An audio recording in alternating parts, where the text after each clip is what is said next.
right now for Guerrero, but Mena with riding time. What is John Smith thinking right now? Smith is wondering what Mena will choose, and Mena is going to say start in the neutral position. He doesn't want to go down against Guerrero and get ridden.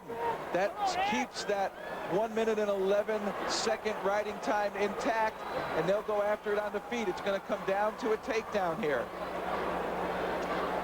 And if Guerrero gets the takedown, that's going to start to eat away at Mena's riding time. Could put the Hawkeye in a 2-point hole. Excuse me, 3-point hole.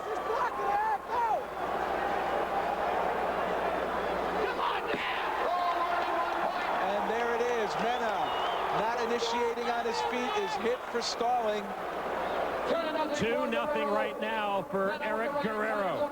And now Mena needs a takedown. That or some penalty point of some infraction against Guerrero, which I doubt is going to happen. He has to play it that he needs a takedown. Look for him to pick up the pace. Interesting. You talk to a lot of wrestlers. They talk about how Iowa does stalling. Iowa doesn't call it stalling, but here on their home turf in Iowa, they get the call against them. 1 minute left in this match. Well, what works for Iowa is they're so aggressive. They're moving into you, moving you around, not letting you get set up. Even though they're not taking a shot, it looks good for them. And now Guerrero hit with a stall call for backing out of bounds. Just a warning right now. That's correct. Next one will cost him a point. You can bet Mena knows that and will continue to pressure the Cowboy. Well, Guerrero has been able to handle Mena so far. He just needs to stay in the ring. Now, he was pushed out that time by Mena.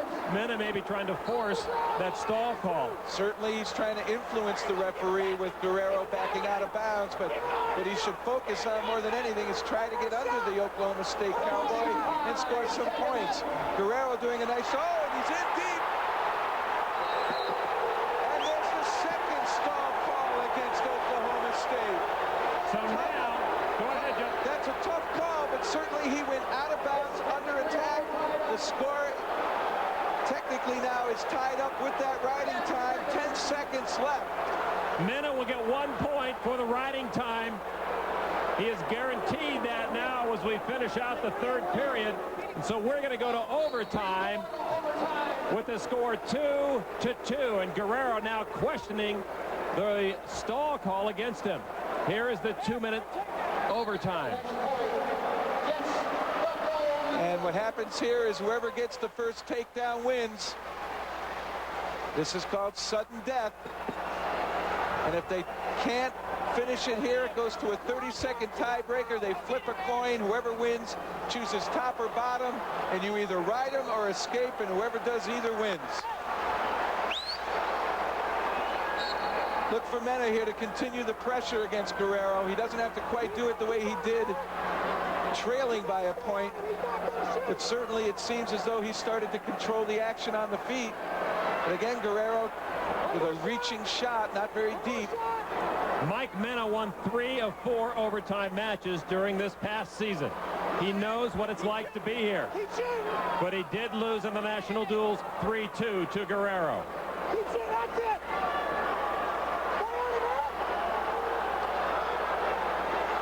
No real setups here.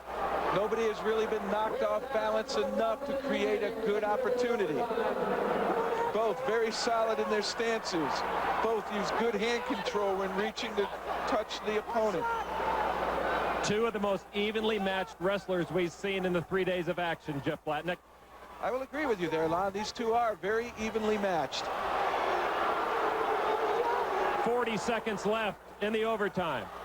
Mena there again, looking as though he might have an opportunity to go under.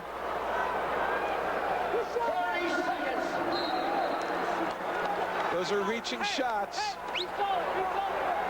Neither one are committing their hips to going under and really committing fully to the shot. They're reaching, and if they feel it's there, then they'll commit. And neither time that these athletes have shot, either of them have felt comfortable. They both have backed out quickly.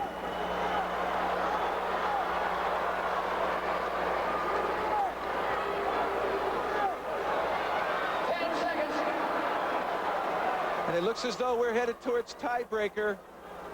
It'll be a toss of the coin, 30 seconds. Oh! No takedown yet, and time is out. No takedown. No takedown. We are still tied after overtime. We go to sudden death.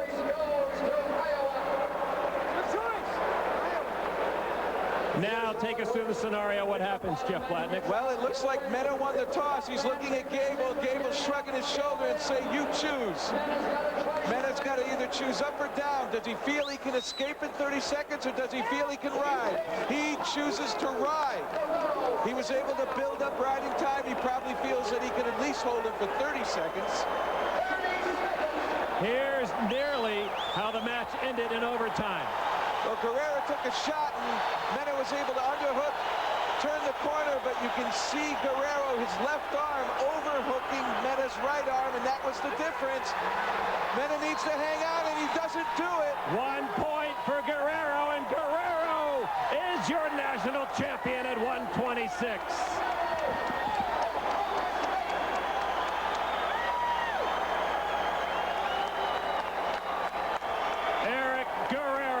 Sophomore from Oklahoma State defeats the senior Mike Mena from Iowa.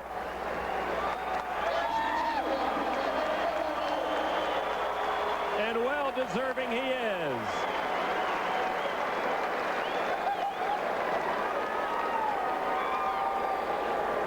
So Eric Guerrero stops the Iowa roll at 1.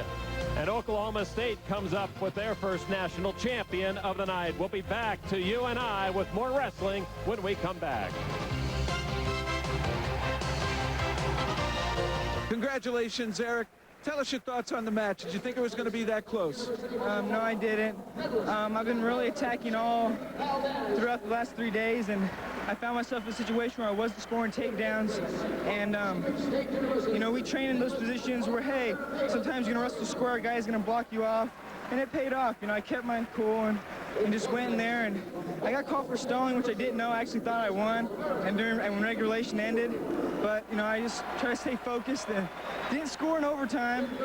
But, you know, well, the time weird. And I'm glad I got the escape and tiebreaker. Well, the tiebreaker came down to Mena choosing up. How did you feel about that choice? Did you think that was good for you? I thought it was very good for me. I'm pretty confident in either way that goes. I was looking for something too big. In the second period when he was riding me, I was looking to maybe, I guess, sneak my way into a reversal or something, and I wasn't coming out explosive.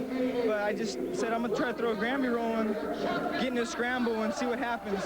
And it came out in my favor, and I thank the Lord, and thank Coach Smith for, you know, working those positions with me. Well, congratulations, Eric. Thanks a lot.